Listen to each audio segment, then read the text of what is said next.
Revolver Underground. What's going on, guys? It's D-Rock doing another Skype interview, and I am here with Omar Akram. What's going on, man? Hey, man, how are you? You know, I'm good. I think I'm good. Good Yeah. to hear that, man. Yeah. So you're probably one of the most prestigious people that I have actually had the opportunity to interview, and a lot of people may not know this. A few people may know this. I'm messing that up. There's a few people out there that may not know this. You, my friend, are a 2013 Grammy Award winner. Yes. How wow.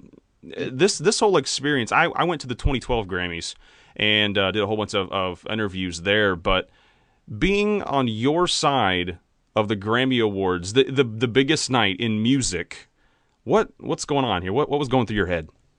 Well, I mean, first of all, I got to tell you, when I was first nominated, that in itself, I thought, wow, I'll always be a Grammy nominee. I didn't even think about winning the Grammy Awards. Right. I was, and so I was riding that high, man, for a while. And then the day of, at first I was like, I really don't want to go to this thing because I know I'm not going to win and I'm going to be really disappointed. But then I thought, okay, let's make it happen. Let's go over and see what happens. And it was a great, it was a great show, obviously. Where my category is awarded is at the Nokia Theater, not at the Staples Center. Right. Okay. For those of you guys that don't really know that, it's about 78 or 80 categories are awarded before the main telecast that people see, in the evening. Mm-hmm. So, my category was number 30, and we were just kind of waiting it out. And when my category came and they called my name as the winner, I got to tell you, I don't really remember what happened. I just stood up and started jumping up and down. I had my family. My poor wife was like, she was just crying and it was just an amazing feeling. And I just ran to the stage because they only, beforehand they tell you, please, when they call your name, you gotta just come over here as quick as you can and get your award. So that's exactly what I did. Wow. And it was awesome. Just your whole musical career flashes in front of you, in front of your eyes. It's like, man, I can't believe, I used to be in my bedroom playing the piano. Now I'm in front of all these people accepting a Grammy Award. I mean, it's incredible. Oh, that I can only imagine. That's the most prestigious award that you can get as a musician. And it's just one of those things where I can't imagine. But this night, this was an even bigger night too, because not only did you win a Grammy, but you're also a number one. You are the first African American in the history of the Grammy Awards to receive this honor. What was the feeling behind this? Well, I gotta tell you, that was really incredible because being, like you said, the first African American to win a Grammy, that in itself is incredible. At first, as I'm standing there, and obviously my family was very proud of me, and then but when the word got out that in Afghanistan that I'm the first African American to win a Grammy, I became literally overnight front page news. And from there, I guess a lot of the media outlets throughout the world, like BBC, Voice of America, all around the world just kind of picked it up and became a really big news around the world. So I knew the Grammy was big, but then you have this on top of it. It's just been phenomenal for me. Wow. It's been amazing. Great. Yeah, that's a lot to take in one night. I'm assuming that you're still kind of just having a hard time embracing this awesomeness, if you will. Yes. Man. Yes. It's just incredible. It's hard to even explain to you. But it's just been amazing, and I'm just really proud that this happened. Yeah, absolutely, absolutely. Let's talk a little bit about where you find inspiration. Well, I mean, you know, I think it's interesting because my music. I mean, let me tell you a little bit about my background. You know, I was born in New York City. My father used to work for United Nations in New York, and then we traveled to different countries. We went to Czech Republic. I've lived in Cuba, Havana, and to France, other countries, and so a lot of my music is influenced by the different cultures that I've came across, and so a lot of it, I mean, inspiration comes in different ways, as you know. I mean, a couple of years ago when I was working on Echoes of Love, I got married, so a lot of the inspiration came from that, and then I had my first child.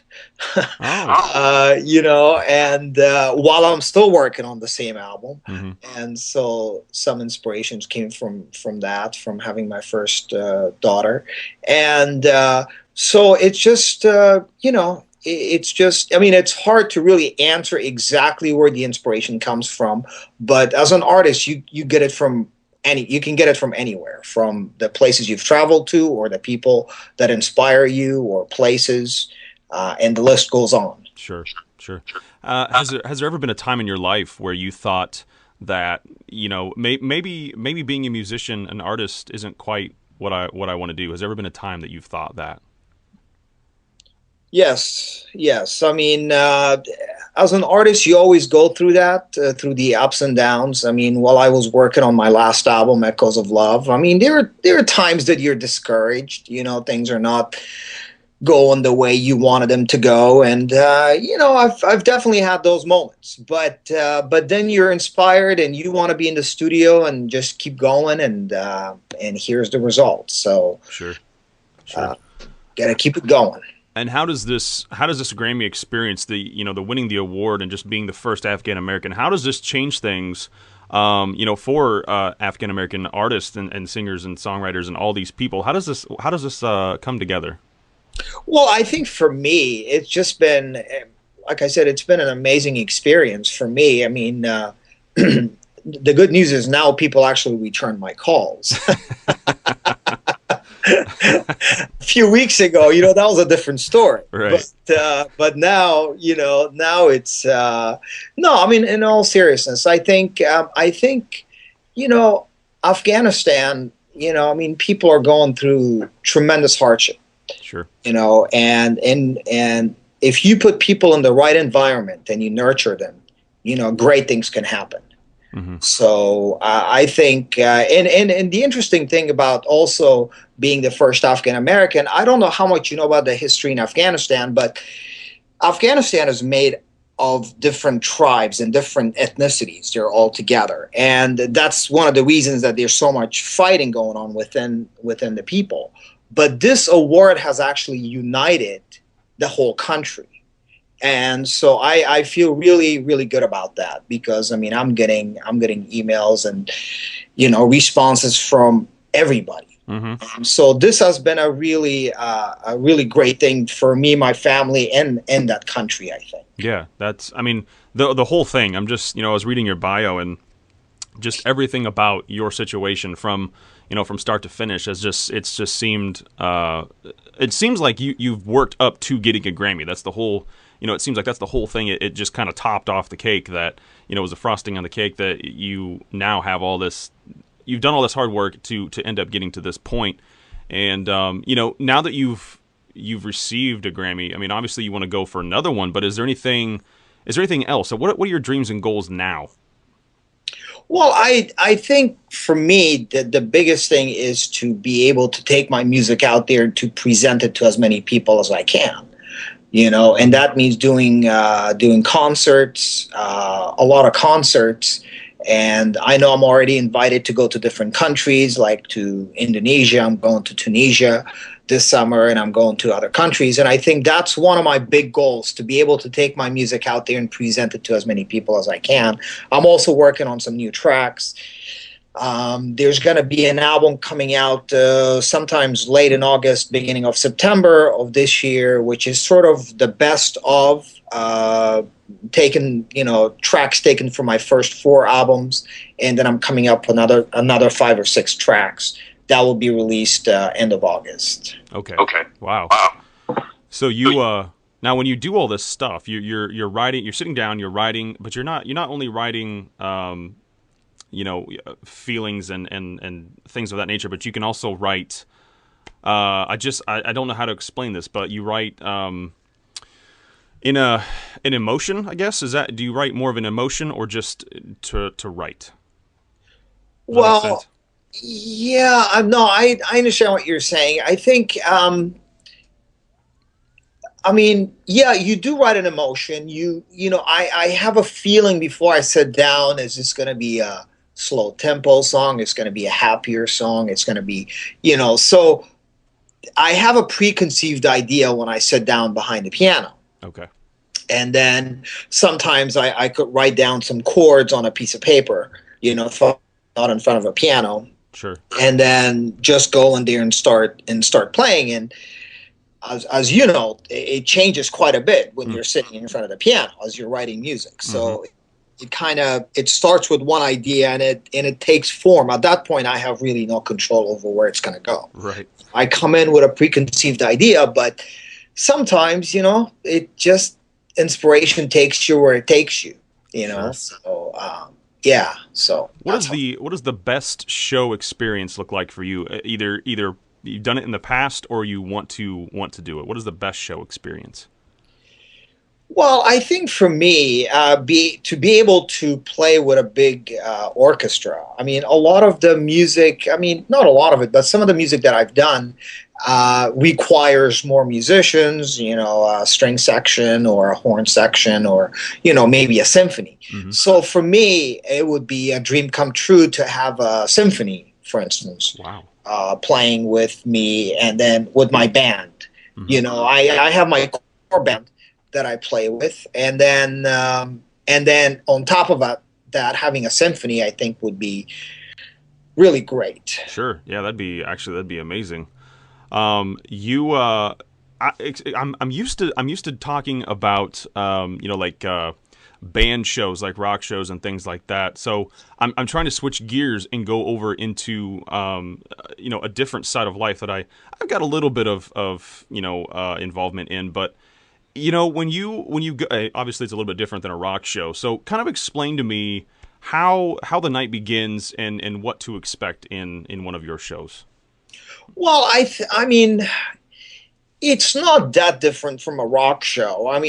Basically it is, we do have a band. We do have, the one thing we do in our shows, we have perhaps longer intros, where, you have different instruments coming in and just kind of starting and then kind of going into the song. But it becomes an experience, I think when people come to my show, I want them to, go away with this amazing experience, feeling the music. And I don't really think it's different than any rock show that you're talking about.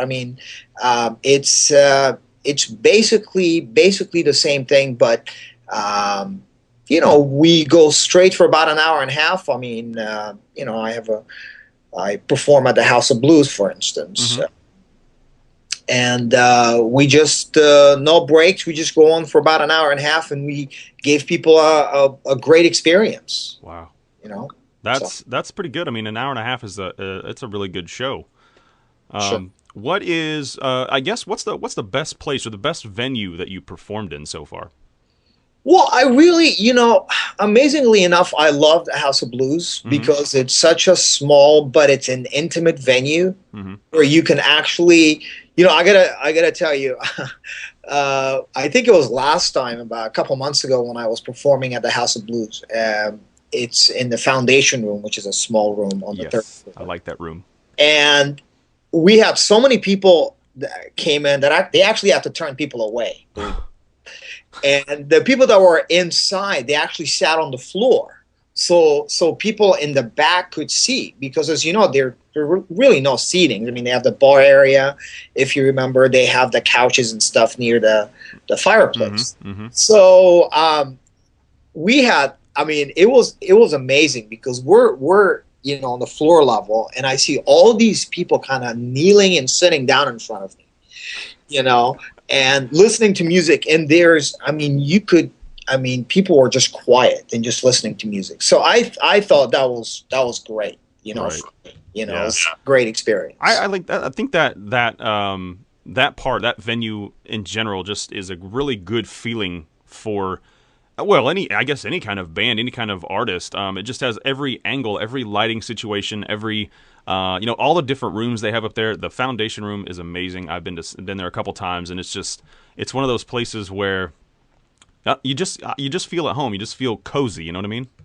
That's exactly right. And I think that's the reason I like performing there, because it gives you a feeling. I mean, it's funny you said that, because that's what I told people. I said, look, this is kind of like inviting people to my living room. Yeah. You know, coming in, and obviously a few more people than I can have in my living room. But you know, it was fun. I mean, people totally got it, and they were just relaxed. You know, it's a show, but it's more a very intimate setting, which I like.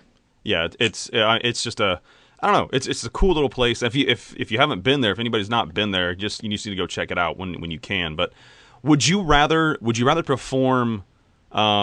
I mean, do you like performing in front of, you know, large crowds? I mean, obviously the smaller crowds are more intimate. They're more, you know, they're more fun. But do you have a preference whether it's big or small? Well, no, I mean, not really. I think I kind of like the smaller venues, kind of like what we talked about, the House of Blues. But you know, performing arts centers are fine. You Sure. know, a couple thousand people. I've done those venues, they're great. You know, and obviously as we go on and do more shows, you know, I'll be doing larger venues, and those are fine too. You know, for what they are. Right. You can't really see people. I mean, it's pretty dark. You can only see like the first few rows. But I like connecting with the audience. I like to look at. I think the larger venues are fine. You know, and they're great. And obviously, at some point, you know, you move on to do larger venues, but you can only see the first few rows. You know, Sure. when you're in a larger venue. And I like connecting with the audience, and I think that's I get my energy from the audience, and so again, larger venues are great. But we were talking about House of Blues, which is a great venue. But I like to do both. I mean, main thing is to be up on stage and performing live. I mean, Absolutely. Great. Absolutely. Your album that's out now is Echoes of Love, but you have was it 3 or 4 more? I have 3 more. Echoes of Love was my 4th album. Okay. My first album, Opal Fire, came out in 2002. Free as a Bird came out in 2004. Secret Journey came out in 2007. And then this one came out last year in 2012. Okay. Very nice. And so you now obviously, what were you doing as far as like touring before the Grammys? How have things have obviously drastically changed? But let's move back to your early days when you were just starting out, and you're trying to get out there, you're trying to do your best to get your music heard. What was that like? I mean, I know that you have to push it and you have to be on the grind, but what was it like for you? Well, I mean, are you referring to when I first started out before I got signed to a recording contract? Yes. Yep. Okay. At that time. Yeah, I mean, it was difficult because, first of all, at that time, we didn't have the technology. You're talking about, over 10 years ago. Sure. So that technology wasn't there. It wasn't as easy as it is today to kind of go in and cut a demo and be in front of your computer and do some stuff. It was more difficult. Right. So at that time, I was very lucky. I did some stuff on my own, and then what happened is I got very lucky to run into a gentleman who who really helped me financially Hmm. to cut a demo, and that led into me getting a recording deal with Real Music. Wow, that's that's always a good thing whenever you you work so hard to get to a certain point. You're not really sure what's going to happen. You don't, you have hopes and you have dreams, but there's really no way of knowing. And then when you finally bump into that person or meet that company that wants to get behind you and move you forward, and then doors just start opening, and all of a sudden, you're exactly where you want to be. It's one of the, if not the best, one of the best feelings in the entire world. Yes, I mean, obviously you have to bring yourself up to a certain level Sure. to for someone to take you on, but at that point, he's a cardiologist, he's a doctor, and and he's an amazing person. He was like an angel. Yeah. He came and listened, to a couple songs that I had. He's like, listen, go and cut a demo, because I couldn't really afford making a demo on my own. Sure. And so once he got behind it and we did the whole album, then I got signed. So Wow. That's yeah, that's incredible, man. I just, again, going back to your bio, just seeing everything from what I know about you, is just, you're one of those people where you yourself are inspiration, and you make people take a look at you and say, this, don't just throw away your dreams. Don't, you got to work hard for it, and that's one of the things that I take from this whole experience with you, is just that, you've worked hard for this, and if you do that, put in your due diligence, then good things happen. yeah. I mean, I'd say don't give up. I mean, I know it's a cliche, and a lot of people tell you, hey, don't give up on your dreams, but it's absolutely true. If you just keep it going, but you really have to believe deep down that you are good, that you got something. Yeah. You have to believe in yourself. Hmm. And if you believe in yourself, and and you keep working, eventually somebody will see you and say, hey man, let me help you, because I won a Grammy Award, but I'm not, I didn't do it on my own. There's a lot of people along the way that helped me Sure. to be where I'm at. And I really appreciate that. You Yeah. you never, I mean, there's a bunch of people that came along the way, financially or musically, or just that emotional support, really been along the way that got me to where I am today. So And I think a lot of people don't really realize that, when somebody, because, when I was younger, before I really knew much about the Grammys and all that stuff, I just knew that people were winning awards. You think that this person wrote a song and now they won an award. Well, that's kind of true, but that's not the whole story. I mean, it goes back to, that those people that helped you from day one. That's, they were there. They were believing in you. They were doing all this stuff for you and supporting you, to the person that signed you to the major label. It's all about the team. It's all about everybody that got you to that final point in getting that award. And then, now you got to start it all over again. Now you got to do it all over to go back there to the 56th annual Grammy Awards next year and go back on that stage. yes, that's my, but you don't really think about that when you're in the studio, obviously. Right. Yeah, let me write for the next year's Grammy. Right. Yeah. Yeah, But, that's, I don't know that would, I don't think that would work too well if you were writing to win a Grammy. I don't think that would work. yeah, You are actually, you're actually in the studio right now, right? Recording a new album? exactly. Yeah, Exactly. I'm recording, like I told you a few minutes ago. What I'm doing is writing 6 new tracks for this new album that will be coming out. I'm thinking, end of August, beginning of September of this year. Sure. And 5 tracks will be taken from my previous 4 albums. So it's the best of, but at the same time, half of it is written, new material. Sure. Absolutely. Yeah. Well, I mean, that's awesome. I am, I'm excited for you, man. That's, it's, I don't know. I can't even express, I guess, what it's good. I really, I'm really excited for you. Let's see. Where can we find you online? Sure. My website is omarmusic.com. And from there you can go to my Facebook page or Twitter or whatever. Sure. And I mean, we were talking about House of Blues. I have a show coming up on April 6th. Nice. And if of course I'd love to see you there if you want to make it. Yeah. And then if anybody your listeners want to go, please go to my website omarmusic.com, and all the information is there. Definitely. And we'll be sharing that too on Twitter and Facebook and all that stuff as well. So we'll try to get some people out there for you. I would love to come. I'm excited to see you play.